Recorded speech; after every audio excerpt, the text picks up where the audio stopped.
The Ash Tree Inn had known long silences before, those of snowstorms, of plague winters, of travelers delayed, but nothing like the hush that arrived with the first chill of October 1789.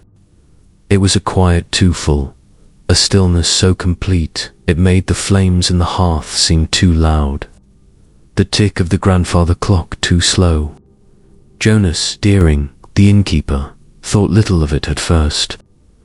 Old buildings creak and settle, he told himself, as he swept the taproom floor. But then came the smell. It was faint at first, burning iron, wet ash, something sharp and wrong beneath it all.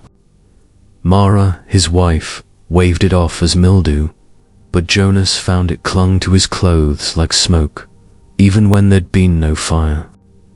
That same evening, a shimmer of cold blue light climbed the stones of the hearth and vanished before he could blink. He said nothing, not even to Mara, but later, as he passed the grandfather clock near the taproom door, he saw the hands move backward for a moment. He told her then, though he wished he hadn't. She scolded him for drinking before supper, but her voice was too tight and her eyes didn't meet his.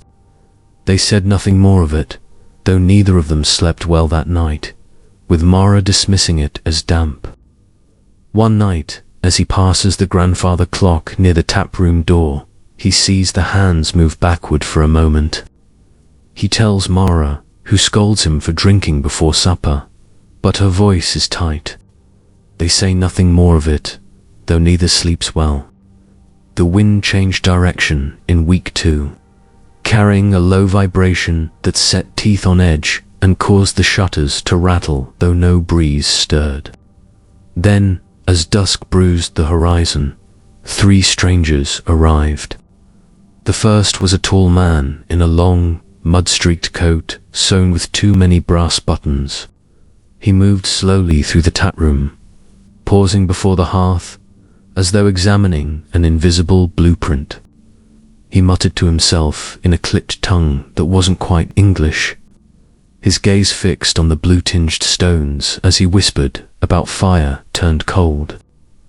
Later that night, Jonas found a folded sketch left behind on the hearth's mantel, spirals drawn with obsessive precision, and the word Kronos scrawled beside them in letters that shimmered faintly under lamplight. The second wore a torn wool cloak and no shoes, his feet calloused but oddly scorched, as though he'd walked barefoot across burning glass. He never looked at anyone directly, but whispered flashpoint again and again, to a corner, to a wall, to the floorboards beneath his feet. When he walked across the inn's floor, faint spiral-shaped burns appeared in his wake. At one point, he locked eyes with Jonas, whispered flashpoint, and Jonas felt the word bloom inside his own throat like smoke.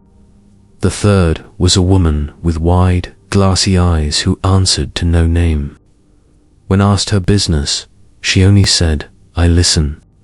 That evening, as Mara lit the lamps, the woman stood before the ash tree and hummed a tune without rhythm or melody. The air grew dense and hot, and her eyes glowed faintly blue. When Mara asked her what she heard, she whispered, "The scar sings. It's coming." In the taproom, she etched a spiral of 7 intersecting circles into the hearth beam, not carved but seared, the wood blackened as if by heatless fire. Her fingers blistered and smoked as she worked.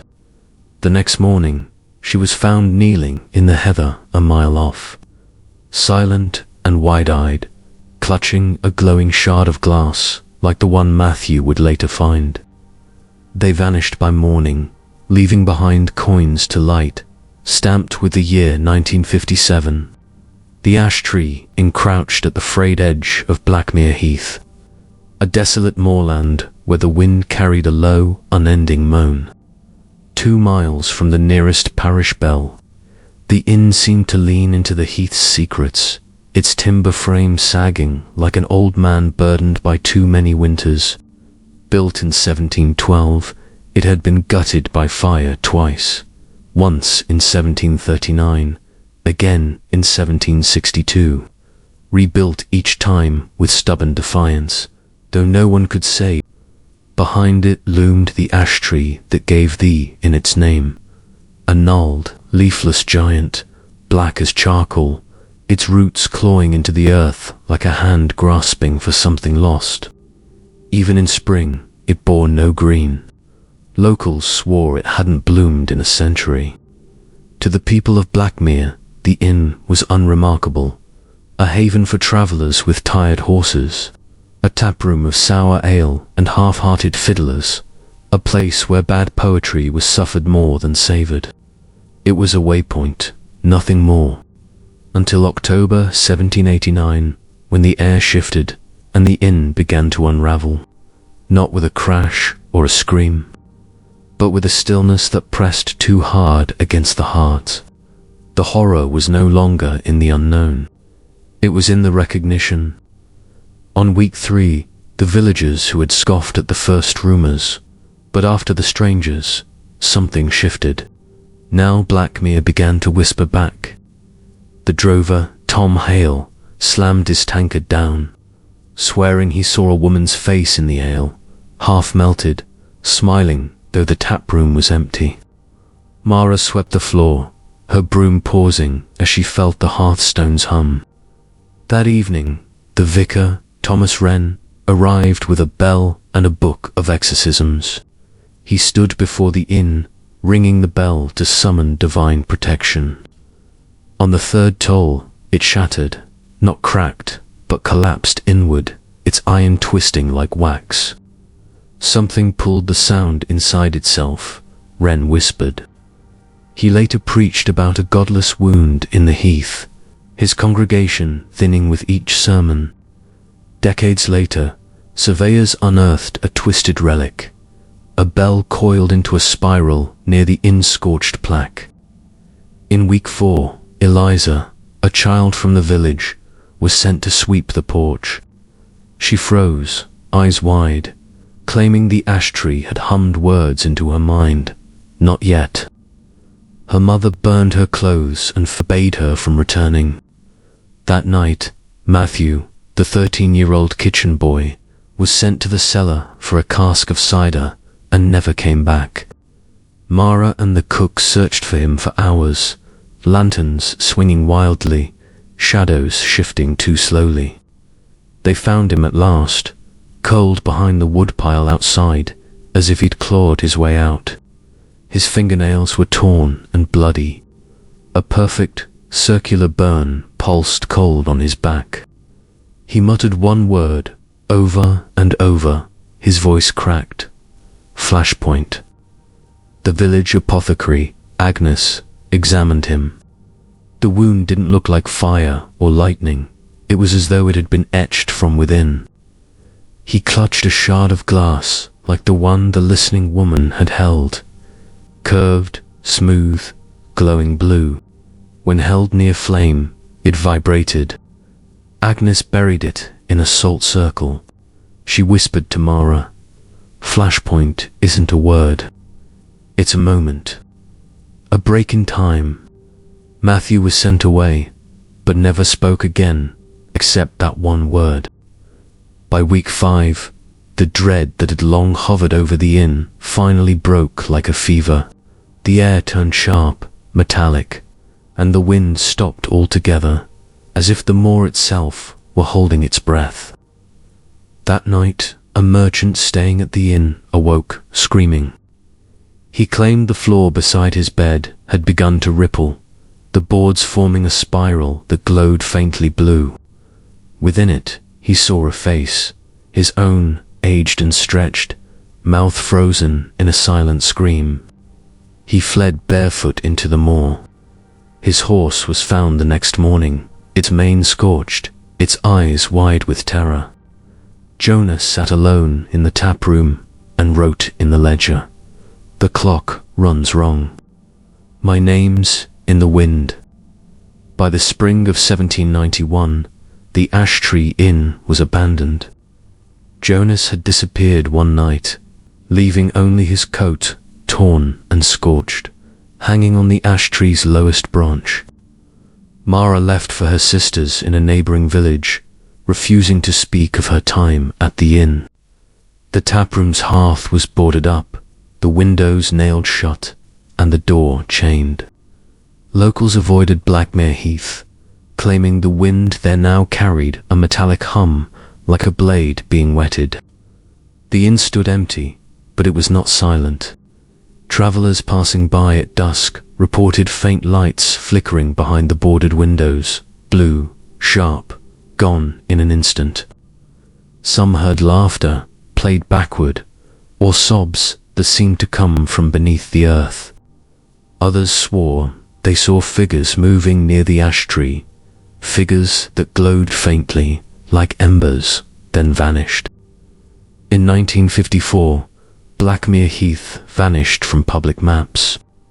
Surveyors arrived under military escort, their orders sealed. Fences rose overnight, topped with barbed wire and signs warning of radiation hazards. The government called it a communications array, but no one believed them. What remained of the inn's foundation lay in the center of a perfect circle of blasted heath, where no grass grew and birds fell silent. Seared stones and beams turned to ash marked the place. Amid the debris, a brass plaque was uncovered, its lettering warped but still legible. Ash tree in Est, 1712. Nearby, a shard of curved glass was found, radiant as frost under starlight. Under magnification, it bore etched spiral circuits, too precise for 18th century tools. One surveyor who picked it up died within days, his skin blistered as though scorched by cold flame. His final breath rasped a single word: flashpoint. A shredded memo, recovered weeks later, offered the only clue to what had transpired. Its charred edges and cryptic phrases deepened the mystery. Project Kronos. Blue phase breach. Containment failed. Temporal feedback detected. In the 1980s, researchers and amateur ghost hunters descended upon the site. Drawn by rumors of the Blackmere anomaly, their recordings captured voices speaking in archaic dialects, numbers without sequence, and reversed laughter. Clara Henshaw, a physicist and occultist, led the most controversial expedition. Using thermal cameras, she saw what she later described as cold apparitions, figures in outdated dress moving across the ruins of the taproom. One man, tall, with a coat gleaming with too many buttons, turned toward her, his face blurred except for his mouth, wide, screaming, and moving backward. Her final logbook entry, scribbled the night her team abandoned the site, read, "They are not ghosts. They are people who haven't died yet. They're trapped in a moment that will destroy them, a moment that hasn't come." Their screams echo backward, and I fear I'm hearing my own. The tree hums my name. One of Clara's audio tapes captured a distortion that chilled even the skeptics. A voice unmistakably hers, saying, "Flashpoint, 1957. Containment fails," layered with her own scream, reversed and stretched, as if time had turned inward and taken her with it. The ash tree still stands. Its bark is blackened, scarred with spirals, its trunk hollow and singing with silence. On moonless nights, it pulses, not with heat, but with a light like lightning trapped beneath ice. Travelers still speak of it. Those who pass too near say the wind goes silent and the air presses like a held breath. Some hear breathing, some hear weeping. Others hear their own name, spoken from behind, in a voice not quite their own.